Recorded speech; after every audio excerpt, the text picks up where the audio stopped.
Les bêtises de Laganerie 1, la France. Oui, mais la France, ça n'existe pas. Il faut que les gens comprennent que la France, ça n'existe pas. Une société, ça n'existe pas.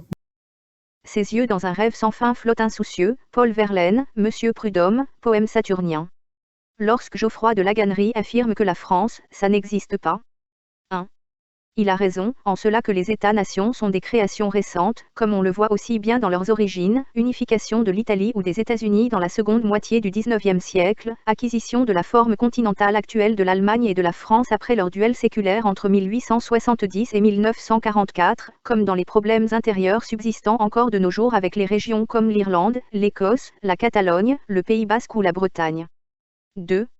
Il a tort en ce que dire que la France n'existe pas est un peu court et pas assez systématique, il faudrait dire qu'en ce sens, aucun État actuel n'a d'existence au-delà de la définition symbolique de ses frontières définies selon la loi de la guerre et des conquêtes, éphémères par nature, on le voit, actuellement, avec le cas de la guerre en Ukraine, et, préalablement, avec l'annexion de la Crimée par la Russie en 2014.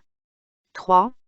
Il a tort, en cela qu'il faudrait distinguer la question topométrique du caractère symbolique des frontières des nations, comme dans le cas de l'angle nord-ouest du Minnesota et celui de l'Acadie avec la question de la baie de Bundy, et celle de la réalité physique de l'existence des territoires spécifiques. Avec les défauts qu'on peut leur trouver, les leçons sur la philosophie de l'histoire, 1822 à 1830, de Hegel nous indiquent bien que la nature physique joue aussi son rôle dans l'histoire du monde, et il faudra prêter attention aux relations naturelles fondamentales ainsi impliquées. 4. De fait, les territoires, en ce qu'ils impliquent climatiquement, et donc dans les possibilités d'agriculture, mais aussi d'extraction et d'utilisation de matériaux, donc, aussi, d'échanges et de développement culinaire sont les premiers éléments, concrets, qui forment la culture, c'est-à-dire le visage des peuples. On connaît, par exemple, le cas de la disparition des Mayas, probablement due à la déforestation systématique qu'ils firent pour cuire la chaux qu'ils utilisaient dans leurs temples et cités. Quant à ce qui concerne les peuples et leurs coutumes, un bon exemple de ces particularités, qui marquent, concrètement, en France, les différentes régions, peuvent être les romans d'Erckmann-Chatrian, notamment l'ami Fritz, 1864, dans les premiers paragraphes de son premier chapitre. Tu te lèveras le matin, entre 7 et 8 heures, et la vieille Catel t'apportera ton déjeuner, que tu choisiras toi-même, selon ton goût. Ensuite tu pourras aller, soit au casino lire le journal, soit faire un tour au champ, pour te mettre en appétit. À midi, tu reviendras dîner, après le dîner, tu vérifieras tes comptes, tu recevras tes rentes, tu feras tes marchés. Le soir, après souper, tu iras à la brasserie du Grand Cerf, faire quelques parties de euchre ou de rams avec les premiers venus. Tu fumeras des pipes, tu videras des chopes, et tu seras l'homme le plus heureux du monde. Tâche d'avoir toujours la tête froide, le ventre libre et les pieds chauds, c'est le précepte de la sagesse. Et surtout, évite ces 3 choses, de devenir trop gras, de prendre des actions industrielles et de te marier. Or, durant 15 ans, Fritz Cobus suivit exactement la règle qu'il s'était tracée d'avance, sa vieille servante Catel, la meilleure cuisinière de Hunebourg, lui servit toujours les morceaux qu'il aimait le plus, apprêtés de la façon qu'il voulait, il eut toujours la meilleure choucroute, le meilleur jambon, les meilleures andouilles et le meilleur vin du pays, il prit régulièrement ses 5 chopes de bockbier à la brasserie du Grand Cerf, il lut régulièrement le même journal à la même heure. Il fit régulièrement ses parties de euchre et de rams, tantôt avec l'un, tantôt avec l'autre. Ce sont ces particularismes qui permirent l'existence d'un ensemble de phénomènes, comme, non exhaustivement, petit a la littérature régionaliste. Petit b les références aux éléments d'un décor marqué par la météorologie, le lointain ombreux de la rue, soleil jaune et de chaleur d'arrière-saison, fond givreux, l'égout, pipe à fourneau minuscule qui ne contenait que 2 pincées de gros tabac des Flandres, et les modes, un bahut énorme, splendide, envahissait complètement un des murs, 2 fauteuils Voltaire en velours d'Utrecht, des chaises massives gonflées de cuir de Cordoue piqué de cuivre doré, un foyer à chenets pesant. Une table sculptée, 2 guéridons de boules, une haute glace de cheminée à l'eau profonde et verdie et, enfin, une bibliothèque poussant ses livres jusqu'au ras du plafond, de la Belgique dans le Grand Nocturne, 1942, de Jean Ray.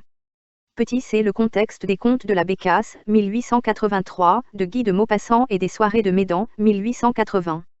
Petit d les descriptions des paysages et ambiances typiques de l'Espagne dans les œuvres de la Generación del 90 y Ocho, en particulier les nouvelles d'Azorine et dans le recueil Campos de Castilla, 1912, d'Antonio Machado. Petit similairement, les paysages des impressionnistes et de l'école de Pont-Aven.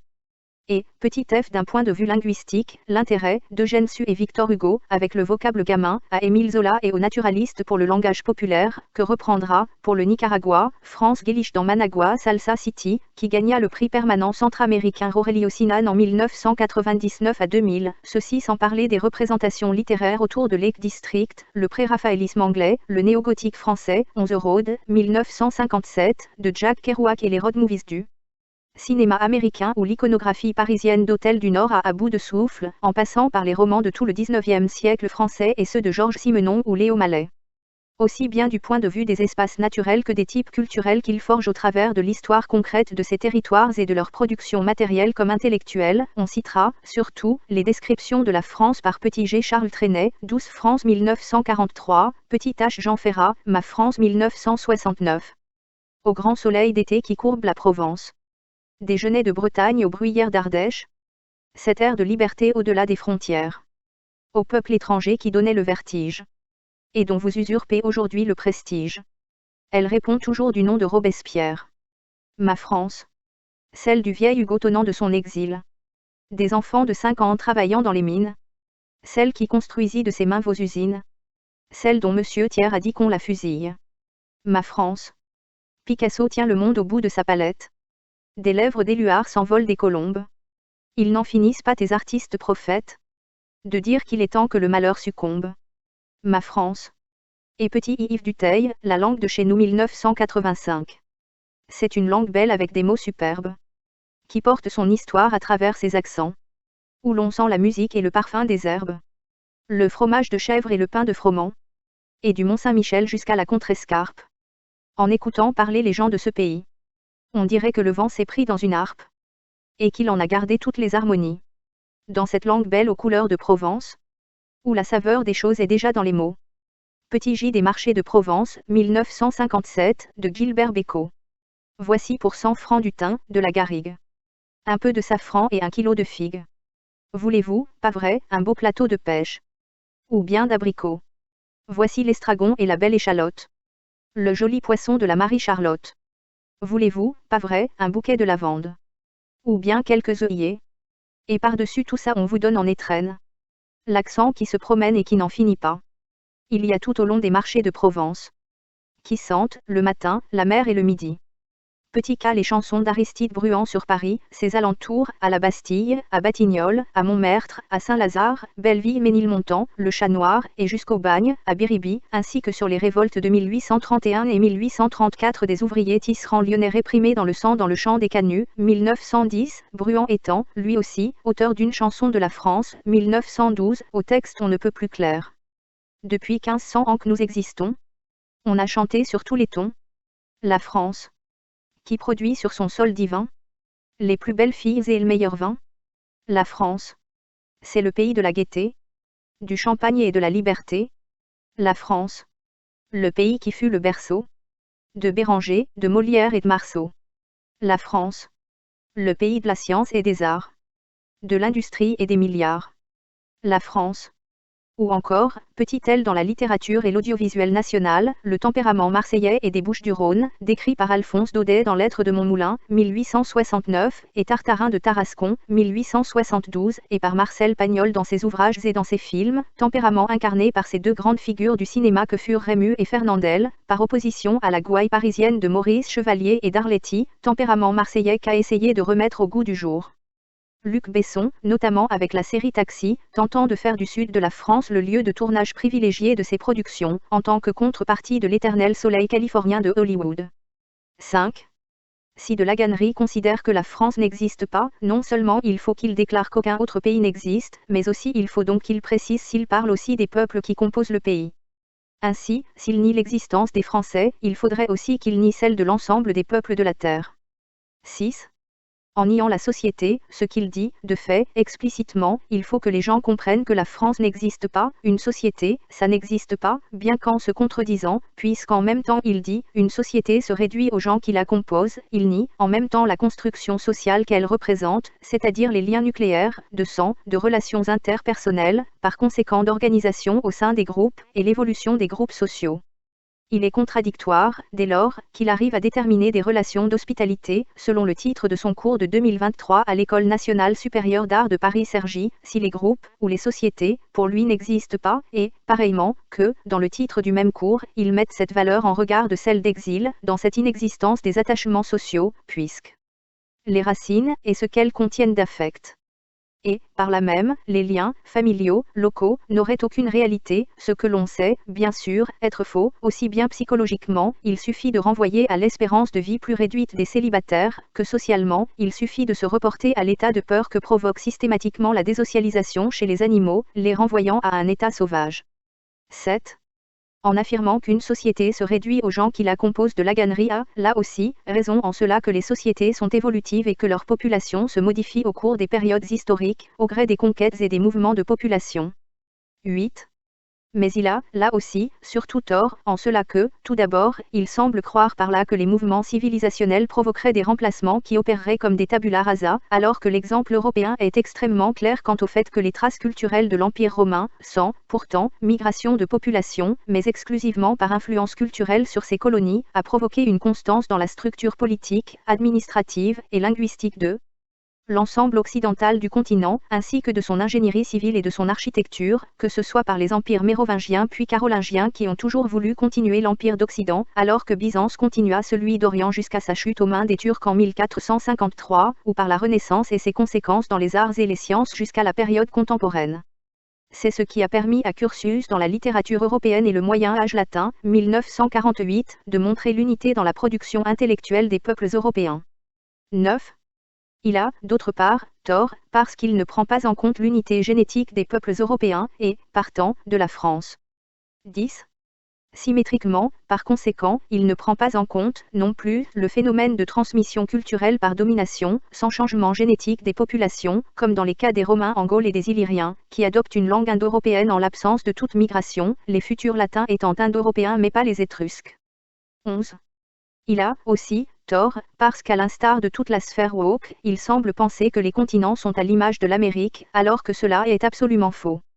Si les traits typiques des Asiatiques, des Moyens orientaux, des Africains et des Européens se sont conservés, au moins jusqu'à nos jours, c'est parce qu'aucun autre continent que l'Amérique n'a souffert d'immigration non continentale, faisant, précisément, des États-Unis le melting pot qui prédétermine leur idéologie identitaire, là où celle des autres continents est, au contraire, beaucoup plus marquée par une unité ethnique qui, comme l'ont toujours rêvé les théoriciens du panafricanisme, dès l'origine, fait que la race est supérieure à la nationalité, de Léon Gontran Damas, Aimé Césaire et Gabriel Darboussier à l'African Study Association.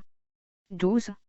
Il a tort, car, lorsqu'il dit « oui, moi, je suis pour l'abolition du mot France », en fait c'est rien quoi, comme l'ensemble des woke, il confond le mot et l'esprit de la chose, il pense que, si la France, comme ensemble territorial a été, et peut continuer d'être fluctuant, on le voit, par exemple, avec les disputes territoriales internationales soumises à la Cour pénale internationale par les États, par le conflit israélo-palestinien, ou par le nouveau découpage territorial de la loi relative à la délimitation des régions, aux élections régionales et départementales et modifiant le calendrier électoral de 2014 faisant disparaître des régions administratives, elles-mêmes regroupant d'anciennes provinces comme la Picardie, qui par décret de 1960 regroupait les départements de l'Aisne, de l'Oise et de la Somme, ou le Nord-Pas-de-Calais qui regroupait la Flandre française, l'Artois, le Cambrésis, le Hainaut français et le Boulonnais et le Calaisis. Séparés du reste de la Picardie lors de la création des régions, ils pensent, disons-nous, que cela suppose que l'objet réel que recouvre le nom n'a d'existence que par le nom qu'on lui prête. Il ne comprend pas que l'espace territorial, qui ne peut réduire la nature, exception faite de certaines mégastructures comme les polders des Pays-Bas et de France, la digue de Richelieu, ou le marais Poitevin, on l'a vu avec la question du nuage de Tchernobyl, n'en existe pas moins en deçà et au-delà des divisions administratives qui le composent cartographiquement. En deçà car la faune, la flore, les cultures qui y sont faites, maraîchères, comme à Paris, dont parle Hector Malot au chapitre 20 à 21 du tome I de Sans famille 1878, transcendent, dans le temps, les changements politiques que peuvent subir les populations. Au-delà car l'histoire, elle-même, met en place, a posteriori, une culture commune, que ce soit par une langue, notamment vernaculaire, des inventions et des découvertes, liées à des individus particuliers et à des conditions spécifiques, c'est ce qui fit que le siècle d'or fut espagnol et non pas italien, alors que le découvreur de l'Amérique, lui, était génois, des conflits, qui définissent les contours et les relations politiques, du cas de l'Alsace-Lorraine au rôle que joua, dans la Construction italienne, la Maison de Savoie, à laquelle Dumas dédia l'une de ses séries, La Maison de Savoie, depuis 1555 jusqu'à 1850. 13. Il a tort, car, s'il désire abolir le mot France, il faudrait, aussi, abolir l'ensemble des mots du même champ lexical, c'est-à-dire tous les noms de pays, mais aussi de régions, de provinces, de départements, voire de villes, de bourgs et de villages. Car ils sont tous la conséquence d'implantation humaine. Déconstruire, comme le prétendaient les structuralistes, le culturel, n'est pas, bêtement, comme le fait le wokisme et, à sa suite, de laganerie, annuler les mots, malgré les thèses derridiennes et lyotardiennes, et penser que les limites de la science doivent nous faire revenir à la magie, et le caractère symbolique des mots aux borborigmes non-verbaux. Ce qui, en sens plus général, provoque, d'un côté la négation biologique de l'existence même de la femme, par l'impossibilité, non conceptuelle, mais idéologique, du wokisme à la nommer, et, de l'autre, l'affirmation des troubles psychiques comme seul fondement de la réalité, selon une posture, ironiquement, anti-matérialiste, totalement berkeleyenne, principe de la connaissance humaine, 1710, de la préséance, non, sartriennement, de l'existence à l'essence, mais de l'idée à l'objet, ainsi. Un homme peut se penser, donc, se vivre, comme étant une femme, une personne âgée comme étant un bébé, un Européen comme étant un Asiatique, un humain peut s'identifier à un animal, à un être fictif, à des objets, voire à une flaque de couleur, dans une incompréhension absolue de l'idée de choix de l'existentialisme est un humanisme, 1946, et une envolée ad absurdum de la thèse de Simone de Beauvoir comme quoi on ne naît pas femme, on le devient. Aucun destin biologique, psychique, économique ne définit la figure que revêt au sein de la société la femelle humaine, c'est l'ensemble de la civilisation qui élabore ce produit intermédiaire entre le mâle et le castrat qu'on qualifie de féminin. 14. Il a tort, car, non seulement, il n'acceptera jamais d'universaliser son désir d'abolition à l'ensemble du champ culturel non occidental, mais encore parce qu'en outre, cela n'aurait aucun sens. De la même manière que la constatation que l'idéologie a jusqu'ici le plus souvent défini l'histoire, l'history comme story, n'implique pas que la nature de celle-ci soit de n'être qu'un récit, ou que les difficultés de compréhension de certaines parties de la population des mathématiques, ou des sciences en général, ne fait pas de celles-ci, seulement parce qu'elles ont été développées essentiellement par les Européens, qu'elles soient des marques d'un privilège blanc néocolonial, car sinon il faudrait assumer que les apports arabes aux mathématiques, à l'optique et à l'astronomie, dont se vantent souvent les tenants du multiculturalisme, seraient des marques de leur propre impérialisme, et que, partant, il ne faudrait plus non plus ni les citer ni les utiliser, par le contenu raciste immanent qu'ils pourraient contenir pour ceux qui ne sont ni mathématiciens, ni opticiens, ni astronomes. De la même manière, donc, de Laganerie considère la culture comme une imposition percée à l'homme de Jean-Jacques Rousseau. C'est absurde. Non seulement les traces du passé nous permettent d'étudier et de comprendre les mentalités et leur évolution, mais aussi la psychologie, elles ont donc un rôle thérapeutique et de témoignage, mais, si elles ne sont certes pas toutes bonnes, on pense, notamment, au cannibalisme ou à la torture, elles sont à l'origine, s'agissant des sciences, notamment, d'avancées notables. On est, certes, tenté de considérer, souvent, leur origine dans les techniques de guerre ou de conquête, que ce soit pour les progrès scientifiques ou l'accès à des matériaux et des produits exotiques, mais cela nous impose-t-il de les annuler ? 15. Il a tort, car il faudrait expliquer quel serait l'intérêt de la technique de l'autruche, en interdisant, pour des raisons laïques, ce que les religions interdisent pour des raisons supposément divines, que ce soit les thèses de Galilée, ou les récits qui ne correspondent pas à l'idée que nous nous faisons du passé. Qu'apporterait l'anathème jeté, à des siècles de distance, sur le Malleus Maleficarum, 1486, les procès des sorcières, ou ceux de Jeanne d'Arc ou de Michel Servet, sinon de ne plus pouvoir les étudier. Or, l'on sait qu'un homme averti en vaut deux, et que, pour cela, la tentation de toutes les dictatures est de jeter un voile pudique sur toute l'histoire humaine, qu'elle ne saurait voir. 16. Il a, finalement, tort, car, soit il conçoit l'héritage français comme inexistant, et, dès lors, il nie, sans s'en rendre compte, ce qui est pire, par choc en retour, non seulement celui-ci, mais aussi, nécessairement, celui de toute culture, c'est-à-dire des objets aussi concrets que des habitats, des objets de décors et d'ornements, des pratiques culinaires aussi bien que rituelles, ses productions intellectuelles, artistiques, musicales, littéraires, ou théoriques, philosophiques et scientifique, incluse la propre science d'études politiques dans laquelle il a soutenu son habilitation à diriger des recherches. Dès lors, comment prétend-il, à la suite de Michel Foucault, étudier les phénomènes qui sont le résultat de contrats sociaux, en termes rousseauistes, comme ceux qu'il énumère dans son introduction ? Investigation des systèmes de pouvoir et des catégories qui les soutiennent. J'essaie de proposer une théorie des systèmes de pouvoir qui non seulement nous traversent mais qui, surtout, constituent le sol inconscient de ce que nous sommes et de ce que nous disons, qui nous font exister tels que nous sommes et émerger comme sujets pensants et parlants. Cette attention aux formes sociales, la forme discipline, la forme marché, la forme procès, etc. Au système de pouvoir, le système académique, le système de la contestation politique, les systèmes du jugement ou de la répression. 17.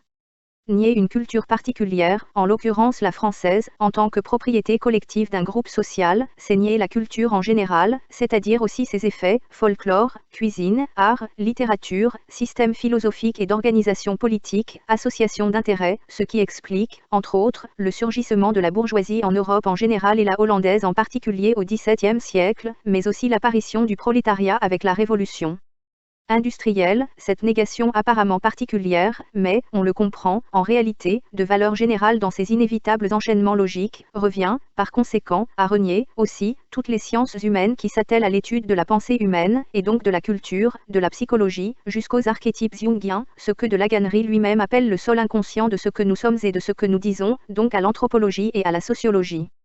En passant par le comparatisme mythographique mullérien et phrasérien et littéraire dumésillien, et même les branches disciplinaires qui critiquent les effets de la culture comprise comme imposition sociétale, du marxisme à la postmodernité, en passant par le structuralisme, puisque c'est nier l'existence de la langue, donc de son pouvoir coercitif, selon les thèses déridiennes, voire lacaniennes, de la possibilité de considérer aucun groupe humain comme un groupe de pouvoir, au contraire de ce que prétendent les thèses de Foucault, reprises par de Laganerie dans son HDR, et c'est encore, par conséquent, nier l'ensemble du comportementalisme et des principes de propagande, dont l'importance est évidente à partir notamment du XXe siècle, est au centre de la critique postmoderne, chez Théodore Adorno, Roland Barthes, Herbert Marcuse, Marshall McLuhan, Guy Debord, Jean Baudrillard, Pierre Bourdieu, Marc Fumaroli, et a été ouverte par le neveu de Sigmund Freud, Edouard Baird. Nez. 18. Soit il considère l'héritage français comme un élément de coercition, donc une organisation sociale, politique, idéologique, religieuse, formée, obligatoirement, d'abord, au cours du temps historique, ensuite par un peuple spécifique, et, au sein de celui-ci, dans des castes particulières, en relation à des intérêts spécifiques à des échanges, marchands ou autres, pouvoirs individuels, oligarchiques, religieux, élévation sociale, qui ont pu s'imposer à d'autres castes, classes et groupes sociaux, ethniques, financiers, politiques ou religieux, ce qui, par contre-coup, rend inepte sa définition de son objet de recherche comme inexistant. S'il n'existe pas, comment, méthodologiquement, et pourquoi, théoriquement, l'étudie-t-il ? Et, pire encore, comment et pourquoi a-t-il réussi à être diplômé grâce à l'étude d'un objet inexistant, qui ne serait, dès lors, que l'équivalent des vêtements neufs de l'empereur, ce qui devrait invalider automatiquement non seulement son diplôme, mais son jury, ainsi que son actuel enseignement, qui en découle, et, par conséquent aussi, son emploi. Rappelons que, lui-même, expose que objectiver les systèmes du pouvoir, c'est tenter d'exhumer les cadres qui constituent la vie sociale et qui, par définition, ne sont plus en jeu dans la vie sociale. 19. En conclusion, le problème n'est pas que la France n'existe pas, mais que les catégories au travers desquelles de Laganerie semble se mouvoir ne sont pas suffisamment claires dans son esprit, ce que laisse entrevoir l'énumération, toujours révélatrice, dans l'introduction de son HDR, d'une terminologie non justifiée, parce que les mots sonnent bien. Tout un ensemble de conséquences épistémologiques, méthodologiques, disciplinaires. Dès le moment où l'on parle de tout en ensemble sans le nommer, cela devient suspect. L'association des termes épistémologiques, méthodologiques, disciplinaires est non moins sujette à inquiétude, car l'application pratique de l'analyse que de Laganerie propose, dans la ligne de Foucault, apparaît comme bien loin d'orientation, en vérité, elle, si, épistémologique, telle, par exemple, celle d'un Hans Kelsen, dans le champ juridique, c'est-à-dire méthodologique, les deux étant synonymes, l'épistémologie, si elle ne se réduit pas à une simple histoire des sciences, ne pouvant s'intéresser qu'à leur méthode, de René Descartes au marxisme, en passant par l'excellent Claude Bernard. La prétention interdisciplinaire, dite par de Laganerie. Les travaux que j'ai l'honneur de présenter pour obtenir mon habilitation à diriger des recherches portent en majeure partie sur la philosophie politique et la théorie de l'État et du droit. Ils abordent également des questions de sociologie de la connaissance et de la culture et d'épistémologie des sciences sociales. Réglée par une redite énumérative, est, dans le meilleur des cas, tautologique, et, donc, inutile, et, dans le pire, la prophétie d'une thèse imprécise, car, comme on ne le sait que trop, quien mucho abarca, poco aprieta. 20. Le problème n'est pas que la France, ou les sociétés, n'existent pas, mais que de Laganerie ne connaît pas ce dont il parle. Et, à en juger par ses positions, il ne connaît, en réalité, absolument rien. étant d'autant plus frappant et préoccupant que des cours lui soient attribués, ne pouvant, de toute évidence, par son manque notable de formation, que déformer les étudiants auxquels il assommera, à la meilleure manière d'un monsieur Prudhomme qu'il est, des absurdités aux allures de lieu commun, sans jamais rien justifier, comme on le voit dans l'introduction de son HDR, et dans ses interventions audiovisuelles, ce qui lui permet de faire d'énormes contresens, comme celui que nous venons d'analyser, non pas que le personnage le méritât, mais parce qu'il est parfois, comme ici, urgent de remettre les pendules à l'heure, face à tant d'incompétences, vraiment dignes d'un youtubeur zététicien, sachant que, dans le genre, comme dirait Charles de Gaulle, ce n'est pas le vide, malheureusement, mais le trop-plein dont nous souffrons, d'un Thomas C. Durand, qui a quand même réussi à donner des cours à l'Université de Lyon, à l'enseignant de français au collège Antoine Goya. On ne peut que regretter Topaz. 21. En un mot, socialement, culturellement et génétiquement, le problème n'est pas que la France n'existe pas, mais que de Laganerie qui, jusque sur sa page Wikipédia, fait étalage, d'une part, de sa caste, issue de la famille Daniel de Laganerie, appartenant à la bourgeoisie du Limousin, et d'Agnès de Gois de Mézerac, issue d'une ancienne famille de la noblesse du Vivarais, et, d'autre part, dans le sens où Bourdieu parle des héritiers, ne s'efforce-t-on pas, le plus souvent avec succès, de se persuader qu'un groupe capable de protester contre son propre privilège n'est pas un groupe privilégié? Suffit-il de constater et de déplorer l'inégale représentation des différentes classes sociales dans l'enseignement supérieur pour être quitte, une fois pour toutes, des inégalités devant l'école? Lorsqu'on dit et redit qu'il n'y a que 6% de fils d'ouvriers dans l'enseignement supérieur, est-ce pour en tirer la conclusion que le milieu étudiant est un milieu bourgeois? Ou bien, en substituant au fait la protestation contre le fait, ne s'efforce-t-on pas, le plus souvent avec succès, de se persuader qu'un groupe capable de protester contre son propre privilège n'est pas un groupe privilégié? Sans doute, au niveau de l'enseignement supérieur, l'inégalité initiale des diverses couches sociales devant l'école apparaît d'abord dans le fait qu'elles y sont très inégalement représentées. Encore faudrait-il observer que la part des étudiants originaires des diverses classes ne reflète qu'incomplètement l'inégalité scolaire, les catégories sociales les plus représentées dans l'enseignement supérieur étant en même temps les moins représentées dans la population active. D'autre part, disons-nous, des marques extérieures de son intégration à l'establishment. Ancien élève de l'école normale supérieure de Cachan, qu'il intègre en 2003 au terme de 3 années de prépa BL, il est agrégé de sciences économiques et sociales. Il commence une première thèse avec Frédéric Matonti en 2006, puis change de directeur en cours de route et s'inscrit avec le sociologue Jean-Louis Fabiani. Il soutient finalement une thèse de sociologie à l'école des hautes études en sciences sociales en 2012, sous la direction de ce dernier. À l'inverse de la commission scientifique de l'EHESS qui a autorisé la soutenance des 2 pré-rapporteurs et de 3 autres membres du jury, Christian Topalov, professeur de sociologie et ancien directeur au Centre national de la recherche scientifique, émet un avis défavorable sur la qualité de la thèse, son intervention ayant pour conséquence que Laganerie n'obtient pas les félicitations du jury. Depuis septembre 2013, il est professeur de philosophie et sociologie à l'École nationale supérieure d'art de Paris-Cergy. Il est titulaire d'une habilitation à diriger des recherches soutenues à l'Université Paris 1 Panthéon-Sorbonne en 2018. Il dirige la collection « À venir » aux éditions Fayard. Il fait notamment publier outre ses propres livres des ouvrages de Johann W. Scott, Didier Ribon, Judith Butler, Pierre Bergugno. À partir de 2023, et à la suite de son départ des éditions Fayard, il dirige la collection « Nouvel Avenir » aux éditions Flammarion. Establishment dont il ne sort pas, puisqu'étudiant il devient enseignant, le problème est que de Laganerie nie, contradictoirement, donc absurdement, en même temps, la construction sociale que représente cette double appartenance, d'abord de sa famille à l'histoire de France, par son statut de noble, ensuite de sa personne à un cadre institutionnel et idéologique formé par les conditions très précises du pays qui a créé cette structure, l'université française, et cette idéologie, post-sartrienne et post-structuraliste. 22. C'est, ironiquement, dans le sketch Le Douanier, 1972, de Fernand Reynaud, le dit employé public qui symbolisant l'imbécile parfait, définissant les frontières, face à un boulanger noir, qu'il finira par faire fuir, privant ainsi tout le village de pain, que l'on trouve le plus beau résumé de l'esprit de nos contemporains, dont de Laganerie est une synthèse, comme dirait Michel Audiard lorsque quelqu'un s'exprime et que l'on ne comprend pas ce qu'il dit, c'est qu'il est bête. En effet, de Laganerie porte en lui cette outrecuidance actuelle, qui fait que lorsque quelque chose, ici, l'idée de France, mais cela pourrait, tout aussi bien être le discours d'un auteur, ou un phénomène de société, nous y reviendrons, si Dieu nous prête vie, dépasse l'entendement de celui qui s'y affronte, et cela va d'Umberto Eco face et Daniel Arras jusqu'à l'Académie de Rome face aux œuvres d'art, ce qui est dans le cadre même de notre démonstration, s'agissant de concepts culturels. Celui-ci, l'intéressé face à l'objet qu'il ne comprend pas, plutôt que de remettre en cause son niveau intellectuel ou académique, dans le cas de la gannerie, malheureusement, il s'agit des deux à la fois, décidera qu'il est beaucoup plus aisé, c'est le biais de confirmation, si cher aux youtubeurs, de décider de l'inexistence du phénomène. Ce que Jacques Brel, aussi, résume parfaitement, en parlant de la bêtise. La bêtise c'est de la paresse. La bêtise c'est un type qui vit, et il se dit, ça me suffit. Ça me suffit. Je vis, je vais bien, ça me suffit. Et il se botte pas le cul tous les matins en disant, c'est pas assez, tu ne sais pas assez de choses, tu ne vois pas assez de choses, tu ne fais pas assez de choses. C'est de la paresse, je crois, la bêtise. Une espèce de graisse autour du cœur qui arrive, une graisse autour du cerveau. Je crois que c'est ça. 23. Voici, donc, en quelques lignes tracées ici le portrait en couleur de notre société contemporaine et de ses élites. Triste chose, en vérité.